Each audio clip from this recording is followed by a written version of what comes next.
And you just heard Brian Stelter say that the Correspondents Association was trying to sort of mend some fences with a guy who wants us dead, figuratively. Figuratively, he wants journalism dead. Never.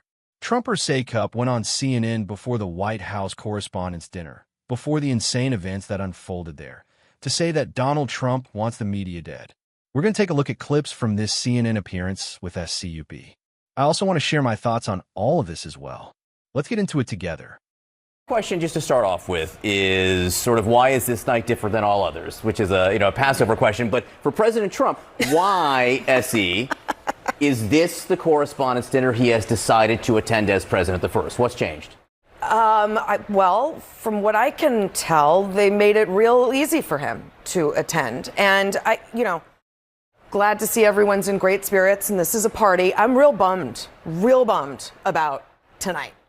Because here's what's happening tonight. Journalism is throwing a party. Journalism is celebrating journalism at this party. Journalism, for some reason, invited Brendan Carr, FCC chair, who is threatening to revoke the licenses of broadcast networks, Pete Hegseth, who removed journalists from the Pentagon, and Donald Trump, who attacks us on the regular. Now, they're giving Donald Trump a speaking position to roast us to our faces for an hour. And he doesn't have to stay for the part where we celebrate journalism and give out awards to journalists and talk about the importance of free speech. And here's the kicker. We broadcast it on national TV. He could not have planned this scenario better. And guess what? He didn't. We did.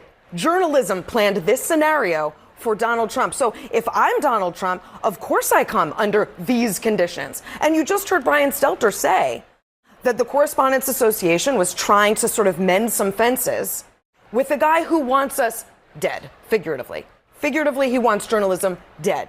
It doesn't make a lot of sense to me. I don't think this is a great night for journalism. It's a night that's meant to be celebrating it, but I think it's a real bummer. But realistically, they're never going to do that. Still, I think it was an interesting choice of words from SE Cupp, saying, he wants us dead. Now, as she clarified, that's figurative. But after the insanity we saw around the White House Correspondents' Dinner, and honestly, why would we expect anything less? Chaos and controversy seemed to follow Donald Trump and everyone around him.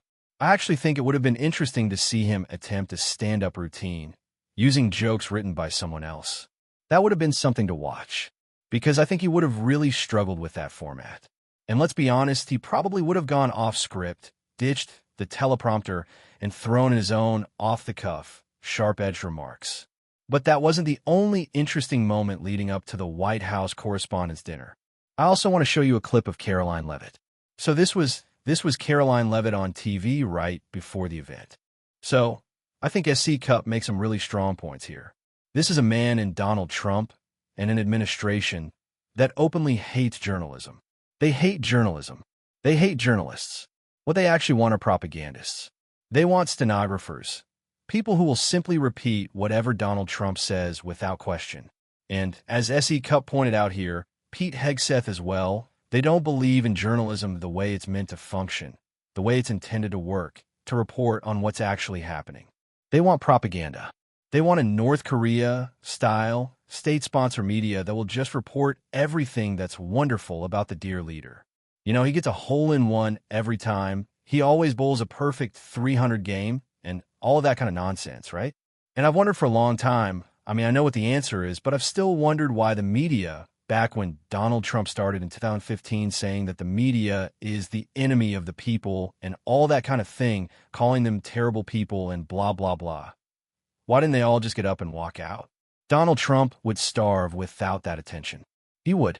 He'd be curled up in the fetal position if the media collectively decided to ignore him for even a few days. He wouldn't be able to handle it. All of the people he surrounds himself with wouldn't be able to handle it either. Donald Trump has to have attention on him at all times. So the media actually has real power they could use to push back against this administration, against Donald Trump, against the bullying, the authoritarianism, the fascism, if they chose at times to simply ignore him. And I understand, of course, that the news has to be covered and all of that. But I genuinely think that even 48 hours, 72 hours of a total media blackout, and Trump and his circle would be begging for coverage again. and it might shift their tone, at least temporarily, in how they treat the press. That's my sincere belief. He is ready to rumble. I will tell you, this speech tonight will be classic Donald J. Trump. It'll be funny. It'll be entertaining. There will be some shots fired tonight in the room. So everyone should tune in. It's going to be really great. I'm looking forward to hearing it. I love it all. And you wrote most of it, you said. I can't take credit. In true Donald Trump fashion, the man puts his pen to the paper himself. So it's a lot of his own work. So, shots fired. And again, we know that was figurative as well. Just like SE Cupp's "he wants us dead" comments. But still, interesting language nonetheless, especially considering everything that unfolded.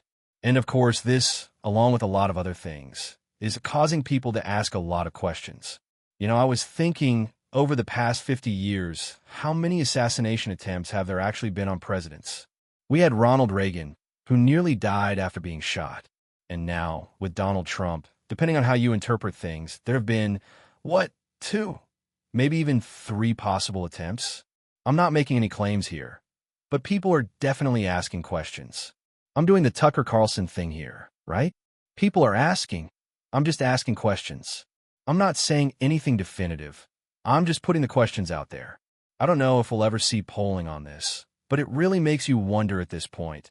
How many people believe these events were completely real, and how many think there's something else going on? Not to sound like Alex Jones, but at the same time, we do know Donald Trump has a background in professional wrestling, in entertainment, in television. And that alone is enough to make some people start asking questions. And then, of course, after all of this, during the press conference, the conversation turns into, well, now it's even more important that we build a ballroom with a bunker underneath it for security, right? But I want to hear from you. What do you think about all of this? What do you think about SE Cupp's comments? What do you think about Caroline Leavitt's remarks? And what do you think about the overall reality of these situations? Has MAGA, in a way, become the boy who cried wolf, where these kinds of incidents keep happening and people are starting to tune out and say, yeah, I don't buy it anymore. I don't think it's real. Let me know your thoughts down in the comments.